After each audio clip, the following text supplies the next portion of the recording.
કચ્છના પ્રશ્નોને લઈ ત્રિદિવસીય કાર્યક્રમનું આયોજન કરવામાં આવ્યું છે. કચ્છના પ્રશ્નોને લઈ ત્રિદિવસીય કાર્યક્રમ યોજાયો હતો. અહેવાલમાં ન્યૂઝ કરણ વાઘેલા. મજબૂત બનાવવા માટે એક પ્રયાસ શરૂ કરવામાં આવ્યો છે, ત્યારે અમારા દેશના કોંગ્રેસના અગ્રણી ખડગે સાહેબ દ્વારા અહીંયા 29મી તારીખે કચ્છ જિલ્લાના ઉમેદભવનમાં માનનીય નિઝામુદ્દીન કાજી સાહેબ એઆઈસીસીમાંથી અને તમામ એમની ટીમ સાથે ગુજરાત રાજ્યના પ્રતિનિધિઓ અને એઆઈસીસીમાંથી આવેલ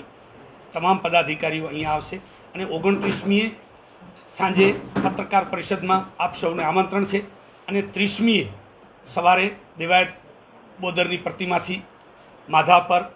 અને માધાપરથી ત્યાં 30મીએ સાંજે લખપત, એટલે એક વિસ્તારની સીટ, 1 તારીખે બીજા 2 વિધાનસભાઓ અને 2 તારીખે બીજી 2 વિધાનસભાઓ, એમ છેલ્લે અંજાર કાર્યક્રમ પૂરો કરવામાં આવશે. અને 3 દિવસની અંદર સમગ્ર કચ્છના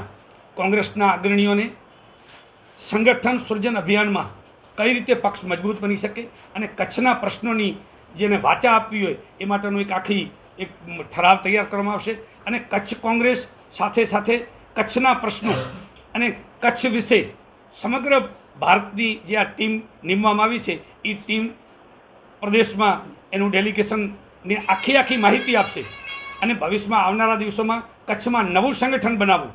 કચ્છના નવા પ્રમુખની વરણીથી માંડી અને તમામ ક્ષેત્ર ગામડે સુધી સંગઠનની રચના કરવી અને કોંગ્રેસ આવનારા દિવસોમાં કેમ સત્તા તરફ, અને ગુજરાત રાજ્યમાં જેમ માનનીય રાહુલ ગાંધીએ કીધું છે इस बार मैं गुजरात में सत्ता ला के दिखाऊंगा, ये अभियान स्वरूपे તમામ કોંગ્રેસના કાર્યકર્તાઓ સાથે રહી અને ગુજરાતની એક નવસર્જન કોંગ્રેસ અને એક સંગઠન સૃજન અભિયાન એની શરૂઆત કરવા માટે કચ્છને પસંદગી કરવામાં આવી છે અને કચ્છથી આ અભિયાન શરૂ કરવામાં આવશે.